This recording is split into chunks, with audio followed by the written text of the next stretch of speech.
नमस्कार दोस्तों, आज हम लेकर आए हैं आपके लिए अम्ल, क्षार तथा लवण चैप्टर के बहुविकल्पी प्रश्न। ऐसे प्रश्न जो आपके एग्जाम के लिए बहुत ही अधिक महत्वपूर्ण हैं। तो चलते हैं हम पहले प्रश्न पर। आज का पहला प्रश्न है, एक उदासीन विलयन का पीएच मान क्या होता है। तो हमने तुम लोगों के लिए पढ़ाया है कि पीएच पैमाना क्या पढ़ाया है। पीएच पैमाना जहाँ 0 से लेकर 1 2 3 लिखी होती थी, 2 3 ऐसे करके कितने तक, 14 तक। तो हमने बताया था कि 0 से लेकर 7 से कम तक कैसा होता है, अम्लीय, और इससे ज़्यादा 7 पर कैसा होता है, उदासीन। तो ये पूछ रहा है उदासीन विलयन का पीएच तो कितना हो जाएगा, 7। अगर 7 से ज़्यादा है तो कैसा हो जाता है, क्षारीय। याद है ये बात। चलो तो दोबारा से समझ लेना एक बार और कि उदासीन विलयन का पीएच मान कितना होता है। तो याद रखना 7, ठीक है। 7 से कम अम्लीय का, 7 से कम किसका हो जाएगा, अम्लीय का। 7 से ज़्यादा किसका हो जाएगा, क्षारीय का, ठीक है। ये क्वेश्चन आना ही आना है, तो इसको ढंग से एक बार तैयार कर लें। चलते हैं नेक्स्ट क्वेश्चन पे। अगला क्वेश्चन कहता है कि अम्लों का स्वाद होता है। तो भाई अम्लों का स्वाद कैसा होता है, खारा, मीठा, खट्टा या तीखड़। तो सभी लोग जानते हैं एसिड कैसे होते हैं, खट्टे। कैसे होते हैं भाई, खट्टे। चलो अगले क्वेश्चन पे चलते हैं। अगला क्वेश्चन है कि अम्ल नीले लिटमस को कर देता है। अम्ल नीले लिटमस को कर देता है। भाई हमने पढ़ाया है सूचक। क्या पढ़ाया है, सूचक। सूचक में हमने बताया है कि सूचक में किसके बताया था, लिटमस पेपर के बारे में, कि अम्ल जो है लिटमस को कैसा कर देता है, लाल। कैसा कर देता है, लाल। और क्षार नीला कर देते हैं। क्षार कैसा कर देते हैं, नीला। क्लियर है। अगर तुम लोगों ने वो वीडियो नहीं देखी है तो हम यहाँ लिंक डाल देंगे, तुम लोग लिंक को एक बार लिंक पर जाके वीडियो को ज़रूर देख लेना, ठीक है। चलते हैं अगले क्वेश्चन पे। अब ये कह रहा है कि नाइट्रिक एसिड, क्वेश्चन है नाइट्रिक एसिड का पीएच मान सदैव होगा। अच्छा, इसको ऐसे क्वेश्चन को कैसे सॉल्व करें, तो समझिए कह रहा है नाइट्रिक एसिड, एसिड का मतलब ये अम्ल है। क्या है, अम्ल। तो अम्ल की खासियत क्या होती है, हमेशा 7 से क्या होता है इनका पीएच मान, 7 से क्या होता है भाई, कम होता है। 7 से कैसा होता है इनका पीएच मान, कम। 7 से कैसा होगा, कम होता है, ठीक है। पीएच हमेशा 7 से कम। तो 1 भी अम्लीय, 7 उदासीन, 14 क्षारीय, 7 से कम। ऑप्शन नंबर डी सही हो जाएगा। अगले क्वेश्चन पे चलते हैं। अगला क्वेश्चन है अम्ल तथा क्षार की परस्पर क्रिया को कहते हैं। हमने बताया था यदि अम्ल और क्षार परस्पर मिलते हैं, हमने वीडियो में कम से कम 2 बार ये रिएक्शन सिखाई थी। क्या कहलाती है, उदासीनीकरण अभिक्रिया, आयनन अभिक्रिया, जल विच्छेदन या अपघटन। तो इसका आंसर जो हो जाएगा वो हमारा क्या हो जाएगा, कमेंट करो भाई। आंसर हो जाएगा ए, उदासीनीकरण अभिक्रिया, ठीक है। याद रखना क्या निकलता है इसमें, लवण और जल। अगला क्वेश्चन है कि NH2 नेगेटिव का संयुग्मी अम्ल है। कौन है, NH3, NH2OH, NH4 प्लस या फिर N2H4। तो याद रखना NH2 नेगेटिव का संयुग्मी अम्ल क्या हो जाएगा, NH3। कौन हो जाएगा, NH3। अगले क्वेश्चन पे चलते हैं। क्षारीय विलयन का पीएच मान होता है। आ गया क्वेश्चन, क्षारीय विलयन का पीएच कितना होता है। हमने फिर से कई बार सिखाया, 7 उदासीन, 7 से कम अम्लीय, 7 से ज़्यादा क्षारीय। तो आंसर क्या हो जाएगा, 7 से अधिक। क्लियर है, ऑप्शन नंबर बी। सारे ऑप्शन पढ़ने की जरूरत नहीं है, डायरेक्ट आंसर पता चल जाना चाहिए, ठीक है। पहली बार पढ़ रहे हैं तब भी 7 से कम अम्लीय, 7 उदासीन, 7 से अधिक कैसा हो जाएगा, क्षारीय। क्लियर है। आगे चलते हैं अगले क्वेश्चन पे। अगला क्वेश्चन कह रहा है मानव रक्त या आंसू का पीएच मान है। क्या होता है भाई पीएच मान, आंसू का पीएच मान क्या होता है, 7.4। क्लियर है, याद कर लेना, इंपॉर्टेंट है। कैसा है ये, इंपॉर्टेंट। अगले क्वेश्चन पे चलते हैं। अच्छा, पीएच हमने बताया था, याद है ना, पीएच हमने बताए हैं, बहुत सारी चीज़ों के हमने पीएच मान बताए हैं। तो उनको एक बार क्या कर लेना, जाके ज़रूर देख लेना और कहीं नोट कर लेना। आगे है कि सूचक वे पदार्थ होते हैं। सूचक वे पदार्थ होते हैं जो अम्ल के साथ रंग देते हैं, क्षारक के साथ रंग देते हैं, भाई दोनों के साथ रंग देते हैं, ये तो ठीक है। अम्ल तथा क्षारक दोनों के साथ रंग देते हैं, तो भाई ये ऑप्शन हमारा अभी तक सबसे ज़्यादा अच्छा आ रहा है ना। आगे ये कह रहा है अम्ल तथा क्षारक दोनों के साथ भिन्न भिन्न रंग देते हैं, ये सबसे बेस्ट हो जाएगा। ये बहुत अच्छा क्वेश्चन है भाई। अम्ल के साथ रंग देते हैं, ये भी सही बात है। क्षारक के साथ रंग देते हैं, ये भी सही बात है। अम्ल तथा क्षारक दोनों के साथ रंग देते हैं, ये भी सही बात है। लेकिन अम्ल तथा क्षारक के साथ भिन्न भिन्न रंग देते हैं, ये सबसे ज़्यादा सही है। तो ध्यान रखना, हमें ढूंढना है कि सूचक वे पदार्थ होते हैं सभी सही हैं, लेकिन एक टिक लगाना है तो हमें कौन सा लगाएंगे? लास्ट। क्यों? क्योंकि वो भिन्न भिन्न रंग देते हैं। याद है ना, हमने बताया था लिटमस के बारे में कि वो कैसा रंग देता है? लाल, और क्षार नीला। तो कहीं ना कहीं हमारा लास्ट ऑप्शन सबसे ज़्यादा सही है। क्लियर है? समझ रहे हैं ना, सही में भी सही ढूंढना पड़ रहा है हमें। आगे चलते हैं अगले क्वेश्चन पे। अगला क्वेश्चन कह रहा है फिनोफ्थलीन, फिनोफ्थलीन गुलाबी रंग देता है। अब भाई मैंने तो वहाँ लिखाया भी था इम्पोर्टेंट है, यहाँ भी हम कह रहे हैं इम्पोर्टेंट है। अम्ल के साथ कैसा रंग देता है? तो रंगहीन। याद रखना, अम्ल के साथ कैसा होता है? रंगहीन। और क्षार के साथ कैसा रंग देता है? तो गुलाबी। क्षार के साथ कैसा रंग है? गुलाबी। और दोनों के साथ कोई मतलब ही नहीं है, किसी एक के साथ नहीं, तो ये भी नहीं है। हमें तो बस ये पूछा है, क्वेश्चन को समझो। क्वेश्चन कह रहा है फिनोफ्थलीन का गुलाबी रंग देता है, कौन देता है? क्षार के साथ। बस इसका आंसर हो जाएगा बी। चलते हैं नेक्स्ट क्वेश्चन पे। नेक्स्ट क्वेश्चन है फिनोफ्थलीन है। फिनोफ्थलीन जो होता है क्या होता है? दुर्बल अम्ल, दुर्बल क्षारक, प्रबल अम्ल, प्रबल क्षारक। तो इसका जो आंसर हो जाएगा वो हो जाएगा फिनोफ्थलीन जो होता है हमारा, वो दुर्बल अम्ल होता है। क्या होता है? दुर्बल एसिड होता है। आप सभी लोग एक चीज़ ज़रूर किया करें कि भाई हमारी वीडियो को शेयर ज़रूर किया करें, जिससे कि हम आपके लिए और नई नई वीडियो लेकर आते रहें। ठीक है, आप लोग जितना ज़्यादा शेयर करेंगे हम आपके लिए और अत्यधिक वीडियो बनाया करेंगे। ठीक है, और इससे भी अच्छी। ठीक है, चलो चलते हैं अगले क्वेश्चन पे। क्वेश्चन है कि Na2SO4 है। भाई Na2SO4 क्या है? द्विक लवण, संकर लवण, सामान्य लवण, या इनमें से कोई नहीं। तो हमारा जो क्वेश्चन का आंसर हो जाएगा Na2SO4। तो समझो Na2SO4 नॉर्मल लवण है। कैसा है? सामान्य लवण। कैसा है? सामान्य लवण। इसको याद रखना। द्विक लवण कैसे होते हैं? जिनमें दो लवण होते हैं, इसमें एक लवण और जोड़ा होता है, जैसे K2SO4 और जोड़ा होता, तो ये द्विक हो जाता है। संकर और ज़्यादा जटिल हो जाता। ठीक है, चलते हैं अगले क्वेश्चन पे। क्वेश्चन है पोटास एलम, ये दे रखा है K2SO4.Al2SO4.24H2 किस प्रकार का लवण है? भाई ध्यान से समझो, ऐसे क्वेश्चन को अक्सर बच्चे गलत करते हैं, मैं ध्यान से समझाने की कह रहा हूँ।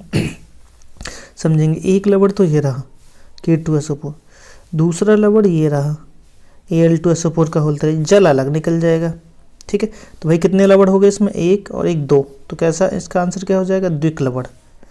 संकर लवण नहीं, मिश्रित लवण नहीं, क्षारकीय लवण नहीं, द्विक लवण हो जाएगा। क्यों? क्योंकि दो दो लवण है, नंबर 1 नंबर 2। ठीक है, चलो आगे चलते हैं।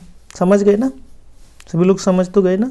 एक लवण ये रहा, एक लवण ये रहा। जब इसको जल में डालेंगे तो जल तो बाहर हो जाएगा, ये दो रह जाएंगे लवण। ठीक है, चलो आगे समझते हैं। प्रबल अम्ल का संयुग्मी होता है। प्रबल अम्ल का संयुग्मी कौन होता है? प्रबल क्षार, दुर्बल अम्ल, प्रबल अम्ल, दुर्बल अम्ल। अच्छा, दुर्बल क्षार था।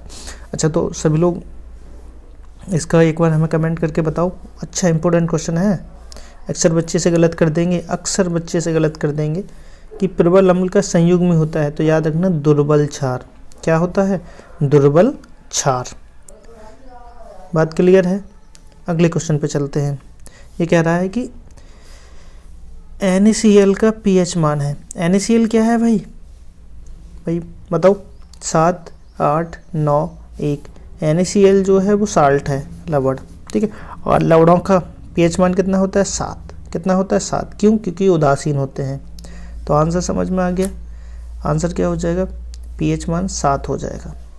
चलो अगले क्वेश्चन पे चलते हैं। क्वेश्चन है 1 बिलियन में हाइड्रोजन आयन का सांद्रण इतना है। इतना मोल प्रति लीटर है। पीएच मान बताइए। थोड़ा सा ये क्वेश्चन सॉल्व करने के लिए दे दिया है हमें, तो हम जानते हैं, देखो चलो सॉल्व ही कर देते हैं। pH बराबर माइनस लॉग H प्लस, ये तो हमने फॉर्मूला लिख दिया, ठीक है, क्या है H plus log H plus, भाई वैल्यू रख दो।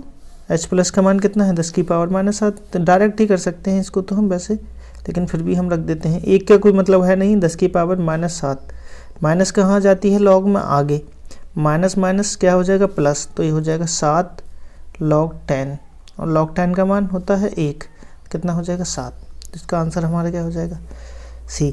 फिर भी किसी बच्चे की समझ में नहीं आ रहा है तो दोबारा से समझ लो। क्या दे रखा है हाइड्रोजन आयन का सांद्र, तो हम कहेंगे H प्लस बराबर दे रखा है 1 गुणा 10 की पावर माइनस 7, ठीक है। और हम जानते हैं pH बराबर होता है माइनस लॉग H प्लस, ठीक है।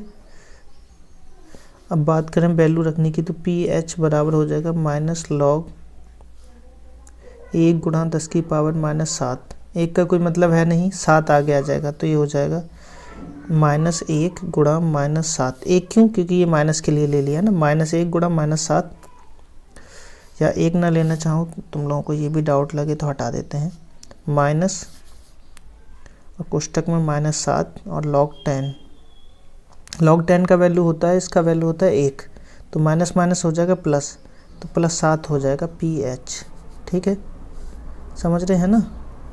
चलो तो आंसर हो जाएगा इसका सी। आगे चलते हैं अगले क्वेश्चन पे। अगला क्वेश्चन क्या कह रहा है, अम्ल एक यौगिक है, अम्ल एक यौगिक है जो, भाई बताओ, इलेक्ट्रॉन त्यागता है, तो इलेक्ट्रॉन जो त्यागते हैं वो क्या होती हैं धातु, ठीक है, ये तो मालूम होना चाहिए। प्रोटॉन त्यागता है, प्रोटॉन से संयोग करता है, उपरोक्त में से कोई नहीं। बताओ आंसर तो बोलो, सभी लोग कमेंट किया करो भाई, बाद में भी हम लोग देखते हैं तुम्हारे कमेंट कम आते हैं, ठीक, सभी कमेंट किया करो जिससे कि हमें पता चले कि क्वेश्चन तुम्हारी समझ में आ भी रहे हैं या नहीं। अगर नहीं आ रहे हैं तो फिर हम और ज़्यादा डीपली सिखाएंगे, और समझ में आ रहे हैं तो फिर हम और ज़्यादा आगे की चीज़ें भी सिखाएंगे, ठीक है। तो अम्ल एक यौगिक है जो इलेक्ट्रॉन त्यागता नहीं, प्रोटॉन देता है, H प्लस आयन देता है, याद है ना, H प्लस आयन जो देता है वो क्या कहलाता है अम्ल, ठीक है। तो इसका आंसर हो जाएगा कहीं ना कहीं बी, क्यों, क्योंकि ये प्रोटॉन देता है, ठीक है, और प्रोटॉन का संयोग करे वो क्या कहलाते हैं क्षार, ठीक है। डी ऑप्शन पूरी तरह गलत है। आगे चलते हैं, अगला क्वेश्चन कह रहा है जब क्षारक किसी धातु से अभिक्रिया करता है तो खाली जगह के उत्सर्जन के साथ लवण का निर्माण होता है। भाई जब कोई क्षारक किससे क्रिया करे, धातु से, तो हाइड्रोजन गैस निकलती है, कार्बन डाइऑक्साइड गैस निकलती है, कार्बन मोनोऑक्साइड निकलती है या ऑक्सीजन।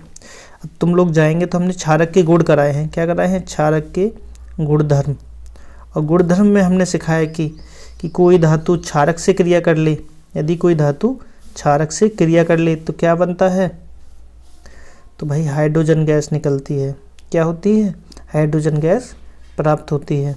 क्लियर है। चलो आगे कह रहा है चूने में जल डालने पर होगा। अच्छा एक बात समझना, चूने में जल डालो या फिर जल में चूना डालो, ठीक है ना। कायदा तो ये कहता है कि जल में चूना डालना चाहिए। जल में किसको डालना चाहिए, चूने को। क्यों, क्योंकि ऊष्मा उत्पन्न होती है। सही बात है भाई, हमने देखा है जब हम अपने घरों में कलई करते हैं तो हम क्या करते हैं, पहले डाल लेते हैं क्या, चूना, और उसमें डाल देते हैं पानी, या दोनों ही काम कर लेते हैं, पानी डाल देते हैं उसमें धीरे धीरे करके चूना डालते हैं। तो ये कहता है कि चूने में जल डालने पर होता है क्या, ऊष्मा प्राप्त होती है, वो गर्म हो जाता है, ठीक है। बुदबुदाहट की आवाज़ आती है जब गर्म होता है, तो ऐसी आवाज़ें आती हैं। बुझा चूना बनता है, जब वो उसमें से पूरी गैस सी निकल जाती है तो हमें क्या प्राप्त होता है, बुझा चूना। तो इसका आंसर जो है वो डी सही हो जाएगा कि उपयुक्त सभी सही हैं। चलो अगले क्वेश्चन पे चलते हैं कि धोने का सोडा। अच्छा एक बार फिर से समझ लो इस क्वेश्चन को, काफ़ी इंपॉर्टेंट है ये क्वेश्चन, हमें मालूम होना चाहिए कि चूने में जल डालने पर तो ऊष्मा मिलती है। अच्छा कभी देखना घर पे करके तुम लोग, चूने की क्या करना, जब भी घर पे कलई होती है, होली दिवाली होती है हम लोगों के, तो वहाँ क्या करते हैं, पानी डालते हैं और उसमें डालते हैं चूना। जब चूने को डालेंगे हम तो क्या होगा, पहले तो यहाँ से ऊष्मा निकलेगी, ये गर्म हो जाएगा, ठीक, बुदबुदाहट की भी आवाज़ आएगी। और जब चूना, जब पूरी ये इसमें से जो ऊष्मा है वो निकल जाएगी तो उसके बाद बन जाएगा कैल्शियम हाइड्रोक्साइड। क्या बन जाएगा, कैल्शियम हाइड्रोक्साइड। उसे क्या कहते हैं, बुझा चूना, ठीक है। अच्छा, रिएक्शन क्या होती है इसकी, तो रिएक्शन भी समझ लो, CaO + H2O, ठीक है। मतलब चूने में क्या डाल दिया, चूने में हमने भाई क्या डाल दिया, जल डाला तो क्या बन गया, बुझा हुआ चूना।